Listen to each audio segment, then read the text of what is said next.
one of the most hilarious, bad, and hilariously bad episodes of wrestling television I've seen in quite some time. I'm John Renton with my review of WWE Raw taking place in Chicago, and also CM Punk, my god, the CM Punk chants, because boy, the crowd was pretty pissed off during some of this. They sweetened the crowd noise with crowd noise from another show, with Michael Cole actually saying 16-time world champion, referring to John Cena and Ric Flair. They couldn't even get the dubbed-in audio correct. My god, the Thunderdome rotted their goddamn brains. And that is clearly evident here because they had a whole bunch of bullshit, some good stuff, and my god, it was so goddamn crazy, but so hilarious.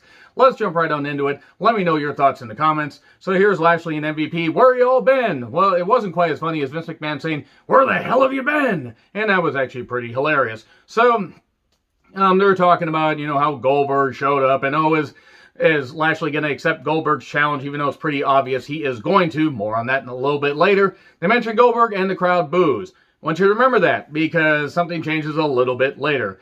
MVP puts over Lashley and how Goldberg is a gladiator. We who are about to die salute you. Wait, that's just from Goldberg, headbutting the goddamn door, because why the fuck wouldn't you do that when you're 50 plus years old and you probably concussed yourself like crazy, like you concussed Bret Hart at Starrcade 99. No, I'm not forgetting that, even though Goldberg felt bad about it. He ended one of the greatest careers of all time by being a goddamn klutz. So, anyway, he talks about how Goldberg's a gladiator and all that and everything. It's probably going to be like Gladiator 2, Electric Boogaloo. Why are they doing a Gladiator sequel some 20 plus years later? I don't know. I don't care. I love the first Gladiator. Anyway, suddenly here's Goldberg, and we get Goldberg chants, and man, Goldberg is fucking winded. It was like watching Superstar Billy Graham do that karate gimmick. Remember that? If you're an old school fan like me, if you're like me, and I know I am, then you're going to remember that that was really goddamn bad, and he couldn't even do the chops or the arms correctly. Kick, punch, it's all in the mind, and he couldn't do anything or even rhyme. And he was winded already, and he's like, you look scared. You're a high-level athlete and everything. The key is to tell them stories that don't go anywhere. He tied an onion to his belt, which was the style at the time. And we want Wyatt chants. I want to say right now that I may do a video about Bray Wyatt and other releases and everything, and how WWE is kind of going overboard with these budget cuts. I want to say right now that regardless of whether it was budget cuts or whether Bray Wyatt needed time away, and because he was dealing with the after effects of Brody Lee's death, he was very close to him. Understandable that he was, and this is something, again, I will dive into a little bit, a little bit down the road. Maybe tomorrow, maybe later this week. I want to try and find out a little bit more stuff about this, not just do a speculation piece, but let's just say he needed more time away because Brody Lee's death really affected him. You don't need blood to be family, and if you lose somebody that's a big part of your life like that, maybe you need to step away. I will say that if that wasn't the case and WWE is like, hey, we're just going to cut this contract with a guy that has gotten a lot of stuff over, crazy gimmicks and everything, and we're just going to get, rid of him because fuck it, and we are invincible, and not the Pat Benatar song. That was from The Legend of Billie Jean. No, not Billie Jean is not my lover. But anyway, why, worry about that when you have the USA Network money, and you have the Fox TV money, and you also have the Peacock money. You have money stimulating from the cock. So why worry about that? And why worry when you have crowds back? You can just put anybody out there, and the crowd will love it. Except they won't. The crowd kind of booed a lot of this shit, and they had to dub in a whole bunch of noise. So, Goldberg basically ends up leaving, and he walks away, but his son is there, and I thought they said Gabe, but it's actually Gage. So at least they have one Gage that's involved in the periphery of wrestling that actually serves a purpose, unlike that garbage Nick Cage that poisoned the Dynamite main event, and it was terrible and everything, and I don't care if he's changed his life and everything. As far as a wrestler, he was fucking shit. Taking that last shot. Check out my Dynamite review, and check out the last, 11 or so minutes if you want to hear me rip into that match as a fan, because deathmatch wrestling is fucking stupid. Back to this, though. I swear to God, that's not his son. Because if you saw his son at Survivor Series 2016, which was just under 4 years ago, or under 5 years ago, rather, he looks totally different. It's like, somebody pointed out that it's like WWE got their own version of Hook. No, Gage here has better hair and looks less confused. So anyway, they berate his son and everything, and Lashley's doing this, but they're shooting it in such a way where MVP's doing this. Obviously, Goldberg is going to hit him with a spear. And man, I am amazed that he didn't break a goddamn hip. And I know Father Time's undefeated, and Goldberg is in phenomenal shape for being 50 plus, but goddamn, this was ridiculous. He spares MVP. Lashley's all upset. And then we start with all the comments about Drew McIntyre's sword. And if you don't believe me, go back and watch this stuff. One comment, one or particular line from Corey Graves. Look at the size of Drew McIntyre's sword. Stop thinking about it. You know who you are. I know you're thinking about it. Stop it. Stop. Get some help. But yeah, then Drew pulls out his sizable sword and brings it to the ring. Even Corey was amazed by the size of his sword. And then they did piped in crowd noise with Michael Cole saying 16-time world champion and everything. You couldn't even find audio that was sweetened. That, like, why didn't you just use audio from a live studio audience, or maybe like from a baseball game and, like, I don't know, some kind of sporting event, just have some crowd noise from people that have long since passed, instead of having it be obvious that you took it from another broadcast. What the fuck? This is a multi-billion-dollar company. They have multi-billion-dollar deals, like, all over the goddamn place. A billion-dollar cock deal. Who doesn't love a nice, expensive cock? If you don't, there's something wrong with you. Always delete your search history. And they're talking about Drew's sword and everything. Drew versus Shanky. And Veer with Jinder. So he's taking on two guys. He's taking on the $1 million arm guy and a guy named Shanky. I mean, I'm not even knocking that, but that just almost sounds like he should be stabbing somebody in prison. Like, what kind of name is that supposed to be?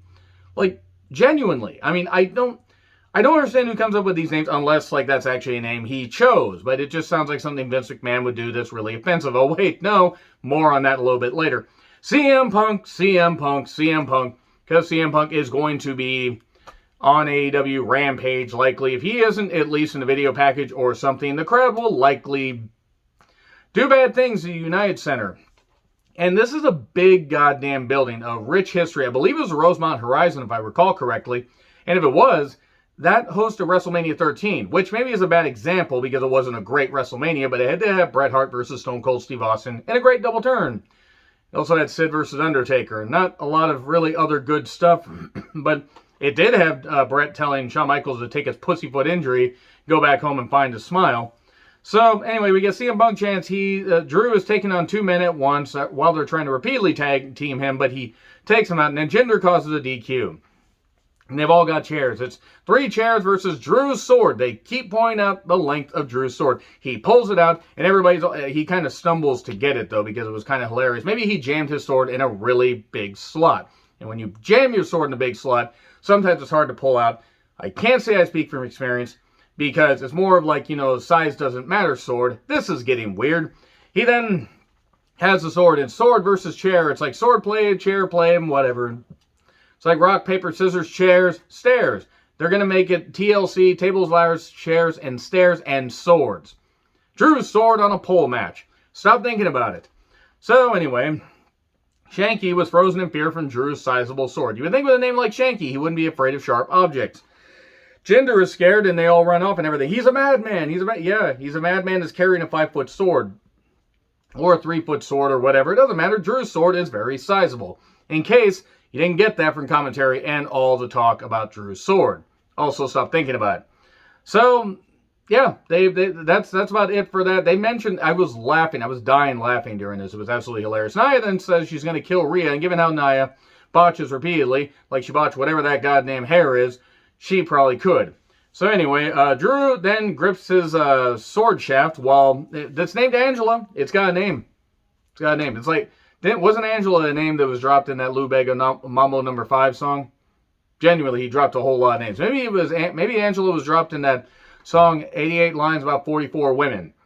See, you come for the wrestling analysis, and if you do, I'm not here to kink shame, and you stay for whatever the fuck references I'm going to come up with. So, I mean, I will say Sarah seemed impressed by the length of Drew's short shaft. Easy for me to say. Sarah, boy, did she look great tonight. But yeah, Drew, just gripping that shaft. You need 2 hands to grip it because it's so sizable. So, Rhea took on Nia's hair, co-starring Nia, and Shayna Baszler was there at ringside. It was like James Brolin's beard, co-starring James Brolin in the Amityville Horror, which was shit. That movie's absolute shit. The remake wasn't much better, but it was somehow, it was a little bit better, but that's not really saying much. So anyway, enough about old horror stuff. So yeah, we get a post spot. Nia nearly falling down when she tried to jam Rhea's head into that. And then we get a Samoan drop into the barricade and a break. And then back, Nia's trying to powerbomb her and everything. And Nia gets busted open. Like, and I mean above the eye. It's like gushing. It was as red as my shirt. Her face was completely like covered. The proverbial crimson mask. Sorry, terrible Gordon Soley impression. Rest in peace, Gordon Soley. But Rhea had to carry Nia here. I will say that at least Nia fought through, that blood, because that amount of blood, that was pretty damn intense. That was accidental. So we get a distraction. Shayna accidentally distracts, and we get a most devastating maneuver in all professional wrestling. Surprise roll up 1, 2, 3. And Nia and Shayna are upset at each other. Shayna looks like she's about to jack it off. She's about to get upset. She took her jacket off, by the way. I run a clean show. And if you believe that, you must just be tuning in right now. And she decides to leave. And then Rhea hits pseudo riptide on Nia. The fact she can pick her up like that is impressive. And there we go. I also still want Rhea to step on me. Moving on from that. She did get a pop after picking up Nia. And then we get Ali and Mansoor versus Dijak and Dio. That's what their names are. It is not Mace and T-Bar. Those are stupid names. Really, really stupid names. But we have 3 members of the group that formerly called themselves Retribution. Ali gets a pop because he's a Chicago boy, hometown boy. And I figured they were going to make him take the pin. And they pop for everything he did, everything. They pop for everything. It didn't matter if he, just stood there. They're going to pop for him. Why would they push Ali? Why would you push somebody that talented, that could be that beloved, that could be a great spokesperson for your company? Whether he could be the guy or none, he can still be featured a whole lot better. And he deserves it. Now, I'm not talking about just skin color. He could be a great spokesperson as far as skin color goes, but just as an athlete, just as impressive as he is, please focus on Ali. He's really good. Mansoor isn't that bad either. They could be a fine tag team, but Ali should be a single star. He should have won Money in the Bank in 2019, but no, we can't have nice things. So anyway, dives a DDT. we get a spot where Mansoor flies into the ropes, and Ali gets crotched, and then big boot to Mansoor. 1, 2, 3. Okay, there we go. This is a feud that certainly is happening. Now, see, there are some tag teams that are of varying degrees of, interest as far as, most fans are concerned. But still, if they didn't have those stupid names, I would like Dijak and Dio as tag team title contenders. But Ali and Mansoor have something, but Ali really should be featured as a single star. So Ali then shoves Mansoor out of the way to take a double chokeslam. Oh, I sacrificed you. I sacrificed myself for you, my brother. Why I made him kind of sound like a character from Star Wars, I have no idea. So they added whoosh sounds to Nikki Cross running back and forth. People say they did this for the Hurricane. Yes, that's also what millions of more people were watching. Nothing against Nikki. Ash. It's a big old ash. It's an ash tray. I don't know what I'm on about anymore. Is it a groovy ash? No. Credit to her for diving into this character. I don't like it. I hate it, in fact. But am I going to hate her for diving into this? No. It's just too new generation, too cartoonish, and I hate it. So, what in the bedazzled chandelier was Charlotte wearing? No idea. Charlotte then, mentions, about Simone Biles' recent bouts with mental health, and as far as, hitting at the worst time, during the Olympics and everything. And I'm not knocking Simone Biles. But she dealt with that. It is important whether you're a superior athlete, whether you're just an idiot shouting on YouTube. It is important to take care of yourself and everything. And Simone Biles did that because she knew she couldn't deliver, but she wanted to root for her team. She's already a world-class athlete, a great Olympian. She really is talented, can have big endorsements and everything. Let's just, let's give credit to Simone Biles. But of course, a Flair has to knock a black person. Because why the fuck wouldn't they? Rick did. If you hear the stories about that, one of the greatest of all time, but still, maybe he learned a lot of stuff from Ole. Maybe not that bad. Speaking of Ric Flair, by the way, he was granted his release from WWE. I give one appearance for AEW to reunite with Tully and Arn, even though there's friction there. And you have a Horseman reunion, and that's it. You don't need to have Rick take on Sting in 2021.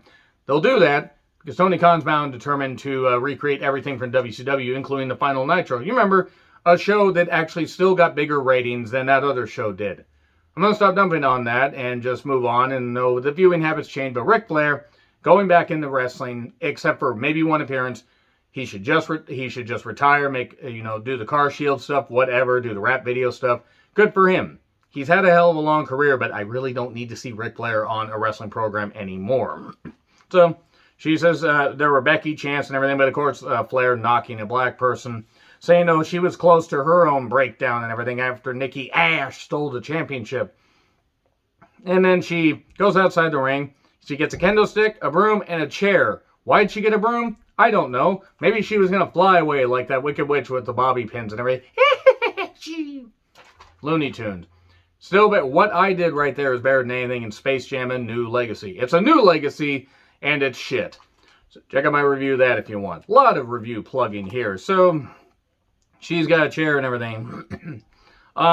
Later, Nikki comes up from behind and, basically could have had her eyes closed and just could have heard that outfit. Hit her with a chair. She's all celebrating and everything. And are Piper and Eva upset about Lily? Who the hell knows? Who the hell cares? Pretty bad when a doll has more personality than Eva Marie. Then again, I've shat stuff out that has a better personality than Eva Marie. These notes have better, personality than Eva Marie. They have more usefulness too. Because I can crumple these things up and they still wouldn't be as useless and as, questionable with their views as Eva Marie. Wonder how she feels about athletes kneeling at the anthem. Oh, right. Her and her husband Jonathan, that gives everybody named Jonathan a bad name, decide to, be like that and be all, white and nerdy and superior, even though they're goddamn idiots. Brainless. It's like she fried her brain too much in that tanning bed, not like in Final Destination 3. So, why did she talk about last week's Pap Smear campaign? It reminded me of Naked Gun. I must kill Pap Smear. I'm just throwing references in because I don't care about this show. With a speedy recovery, by the way, to Natty, because apparently she had like a couple tendon issues in her ankle. She had surgery. If she'll be back soon, great. They seem to be going with the idea she may be back soon. But that's like one of the first serious injuries she's had. Like, she hasn't had that many. She has been an Iron Woman. I love Natty, and I hope that she recovers quickly. But I hope she recovers 100%. Tamina versus Piper with Eva, and they thought that this was a good idea to put this on in front of this Chicago crowd. The night Chicago cried and said, CM Punk, CM Punk, CM Punk, and they also treated this with the sounds of silence. Hello, darkness, my old friend. Can we get Eva away from this company again? So, CM Punk chants, my God, the state of this fucking company. Samoan drop, 1, 2, 3. And then, man, I haven't seen a Snuka drop a woman like that since Jimmy dropped Nancy. So then suddenly Alexa and Lily mock Eva and everything. The loser is Eva Marie. It's the Alexa Calbrena crusade. And then Riddle has a new scooter, apparently a backup scooter, that I assume he pulled out of his ass. I don't know. Priest has no idea what's going on. I don't think anybody has any idea what's going on with Riddle. And he's going to be on Miz TV. Corey, by the way, is ecstatic about Morrison's dripstick and how moist it is and how moist John Morrison is. I mean, Jim Morrison sort of was, if you think about it. Anyway, I'm going to hell for that. Why is Miz TV still a thing? Why was Miz in a pink suit? Why do people think the pink suits are a good idea? Who thought the pink suits should have been pink and black? That's great, because Bret Hart pulled that off. So Morrison threatens to get Priest wet. Well, I mean, you know what? Getting a Priest wet or whatever, that wouldn't be the first time I've seen that on the internet. Always delete your search history. And the correct shit. And then Priest implies that Miz's third leg can't perform. Welcome to the most must-see third leg commentary. Welcome to Miz Jizz TV. Gross. And then the dripstick, we get more bullshit. And then the Museum of Modern Moistness. I will say that Morrison is doing his best here, but I hope he's getting a sizable amount of money to do this bullshit, this stuff that is an embarrassment. And I like Morrison. This is bad. And then Johnny, he calls him Johnny's sidekick. The wet don't forget. This is taking forever. Priest then unloads on Miz, and he is a wet Miz. He's a wet Miz world. Anyway, Priest versus Morrison. Miz is still wet, and we get a distraction. And, well, Priest got it in the eye. Look, these guys work well together. But why is Priest still feuding with Miz and Morrison? This has been going on since before WrestleMania. The Bad Bunny match should have been the end of it. And then the Zombie Lumberjack match, one of the most embarrassing things I've seen on WWE television in many years. Even though it was on pay-per-view, it was a zombie lumberjack match on the cock. Zombie cock. Everybody do the zombie cock. No, don't do that. That's a zombie stomp. Right. Horror Party Beach. Moving on from that. We get a standing shooting star for 2. Choke bomb, 1, 2, 3. And then Sheamus suddenly attacks Priest. And then Ricochet chasing Sheamus down the ramp. I will stop mentioning that when Ricochet apologizes for being friends with a known pedo. And Chase and Rance should be in fucking jail. Or an alligator pit for all I fucking care, along with his stupid girlfriend. So anyway, Sheamus and Morrison versus Priest and Ricochet, because this will never end, this feud will never ever end. Yes, it goes on and on, my friends. Ricochet Ricochet ends up sliding because Miz just sprays the ground and everything. I hope with the drift stick, but it's hard to tell. Maybe he actually has to be in a wheelchair and he's gotten to the point where he's lost control of his fluids. So anyway, Rectamine for 3. Can this please end? No, the show's still going. Recaps of Goldberg and Lashley. And then, okay, we talk about, they say they're going to, that Lashley's going to respond to Goldberg's challenge. We had this opening segment where he just did, why? Why is he doing this? Why? Why is he doing this? Genuinely. Anyway, then he's backstage and says, well, he hopes he brings the Sun to SummerSlam so he can SummerSlam, if you will. It's going to, oh my God, it's going to be Gage on a pole. Custody of Gage ladder match. Where the fuck was Vicky? And yeah, so he accepts his challenge backstage. Why? They could just save time on this and just not have him do that. MVP was selling his ribs after that spear. Almost says that Riddle's scooter was first. Now his spine is next. And then it's Almost versus Riddle. Almost got really, really offensive music. Not as offensive as Kamala's music, but still. And Riddle basically bounced around like a Super Bowl. We got 2 count attempts, three knee strikes, but then a big clothesline and choke bomb 1, 2, 3. Almost looked impressive here. Now they kept it simple, but he just stood over him, towered over him, and everything, and there we go. And then Piper interrupts Alexa's playground. Eva grabs Lily, and then later the doll stands up, Michael Myers style, yeah, and just does that. Terrible rendition of that John Carpenter Sting. I apologize for that. Wait, the John Carpenter Sting. So, yeah, the doll rises up. Back on my seat. We're getting Alexa and Lily versus Piper and Eva at SummerSlam. I don't want to be right. I don't want to be right, but I could see them doing that because they did what Al Snow and Head versus Lawler and Brian Christopher, I think. And it was terrible. Mainly because nobody really wanted to see Lawler in the ring at that point. And Al Snow was, well, still Al Snow. No reaction for Karrion Kross. Okay, genuine question. This is not knocking because I'm not that in touch with current music. Who the fuck is Megan Thee Stallion and why was Bianca Belair posing with her? I don't know. I'm not even knocking. Who is she? Answers in the comments, please. Something. I mean, don't send songs because judging by that, I don't think I would really care for the somebody did tell me she was a rapper, which explains why I haven't heard of her. But anyway, Kross has an hourglass. Everybody pays the toll. It's like the Ferryman, except it's not like that movie, The Ferryman. My God, that movie was shit. Stab him with a dagger, and that's it. And then Keith Lee versus Karrion Kross. Again, look, the crowd actually was into this somewhat, but it took them a while because they were kind of confused about what they were doing. A toss into the steps by Kross. We go to a break. They really did some good stuff. Lee did bring them back into this match. They have something with Keith Lee. I don't know what the fuck they're doing. But he eventually hits the Spirit Bomb. 1, 2, 3. It was a nice match. The problem is I don't really give a shit about Karrion Kross. He shouldn't have been called up as NXT champion. They were just going to have him lose. And especially since he's facing Samoa Joe. And Keith Lee, I'm not sure what they're doing with Keith Lee. It's just very odd. I'm not complaining because I'm not really the biggest fan of Karrion Kross for a variety of reasons. Being friends with Drake Wuertz will do that. But it is what it is. Rhea says she's looking forward to the main event. And I want her to crush me. I'm moving on from this. They have something with Reggie here. One, the music. Don't you gift that. Don't gift that. Okay, stop.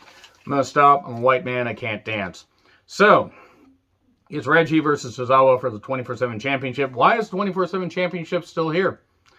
And people say, oh, they're treating it like a regular championship. I mean, still, it's fucking stupid because they already have too many championships as it is. That being said, Reggie did some good stuff here. He treats everyone like the Keystone Cops. That guy Smith said. Was it something Smith? Jimmy Smith? Jimmy Smith's on commentary. That was kind of funny. Reggie chants. And anytime a taint lunge takes somebody down, you're going to stay down 1, 2, 3. Trust me, when somebody lunges their taint at you, you're going to want to stay down and get away from that. Unless you're into it. I'm not going to judge much. And he got a big pop. That's good for Reggie. He's a hell of an athlete. He is. They really do have, I may have one of my, He may be one of my favorite, new favorite wrestlers. And he doesn't really have to do much except do a bunch of flips, but he's entertaining. And he looks like he's happy to be there. Nikki talks about how she can beat Charlotte earlier. Any Scottish person that is watching this hates me. So, Nikki Ash versus Charlotte. No holds barred.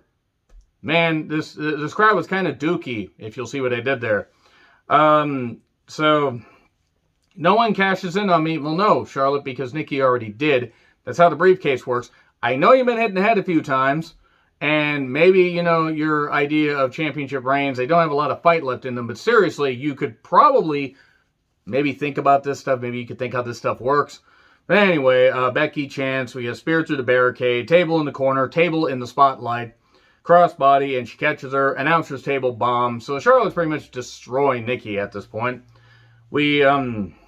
She puts one foot on her, but just for two. Oh no! Charlotte then hurls herself stupidly at the uneven wood, and which Andrade loves, I'm sure. And then the twist off the ropes. Oh my god, Nikki Cross wins! Hooray, Nikki wins! Am I supposed to care? No, I don't. This review is really weird. It's a bit of a rant, a lot of jokes, and a lot of fun. Good on Nikki, but why do I care? I'm starting to think that wrestling's passed me by, and I just watch it out of habit. Has wrestling passed you by? Let me know in the comments. Like, share, subscribe, Twitter handle in the description. I'm John Ripley. I'm tired. I'll see you soon.